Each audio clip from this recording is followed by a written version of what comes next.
చేసుకున్నాడు.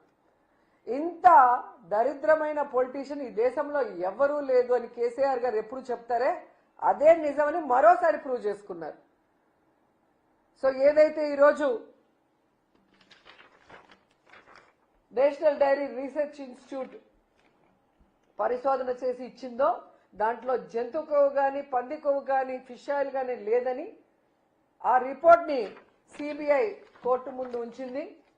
ఇది మీరు కనుక చదివితే మీకే అర్థమవుతుంది చంద్రబాబు నాయుడు గారు ఎంత నీచుడు, దేవుడి లడ్డూని కూడా తన రాజకీయం కోసం ఎలా ఉపయోగించుకున్నాడని. అలాంటి వ్యక్తిని తరిమి కొట్టండి. అలాంటి వాళ్ళు రాజకీయంలో ఉంటే మన ధర్మాలు భ్రష్టు పట్టిపోతాయి, మన రాష్ట్రం భ్రష్టు పట్టిపోతుంది, మన ప్రజలకి సుఖశాంతులు లేకుండా పోతాయి. మనం చూసారు కదా, ఒక వెల్ఫేర్ లేదు, ఒక డెవలప్మెంట్ లేదు, ఎంతసేపు అబద్ధాలు. లేదా జగన్మోహన్ రెడ్డి గారి మీద వైఎస్ఆర్సీపీ మీద బురద జల్లడం తప్ప మరో కార్యక్రమం లేదు అని ఈ 2 ఏళ్ల కాలంలో అందరూ పూర్తిగా అర్థం చేసుకున్నారు. సో భవిష్యత్తులో ఈ జనసేన ఏదైతే కామసేన కామాంధుల సేన అని ప్రూవ్ చేసుకుంటుందో, పార్టీ పెట్టినప్పటి నుంచి ఇప్పటి వరకు ఎంతమంది నాయకులు దాంట్లో హత్యలు చేశారు, రేపులు చేసినారు, వాళ్ళు సాక్ష్యాధారాలతో బయటకు వచ్చారో మనం చూస్తున్నాం.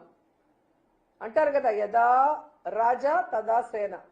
సో తెలుగుదేశంలో అలాగే ఉంది, జనసేనలో అలాగే ఉంది. అలాంటి పార్టీలకి భూస్థాపితం చేయండి. అలాంటి పార్టీల వల్ల ఎటువంటి ఉపయోగం లేదు. సో నిజంగా ఈరోజు దేవుడు లడ్డూలో కొవ్వు కలిసింది అని చెప్పిన వ్యక్తుల కొవ్వు కరిగిచ్చే విధంగా ఈరోజు వచ్చిన రిపోర్టు నిజంగా చాలా సంతోషంగా ఉంది. కనీసం ఏమంటారు నిజాయితీకి, నిజమైన రిపోర్ట్కి బయటకు వచ్చే అవకాశం ఉంది. అదే మీకు ఆంధ్రప్రదేశ్లో సిట్ అయింటే చంద్రబాబు నాయుడు సిట్ అంటే సిట్టు, స్టాండ్ అంటే స్టాండ్.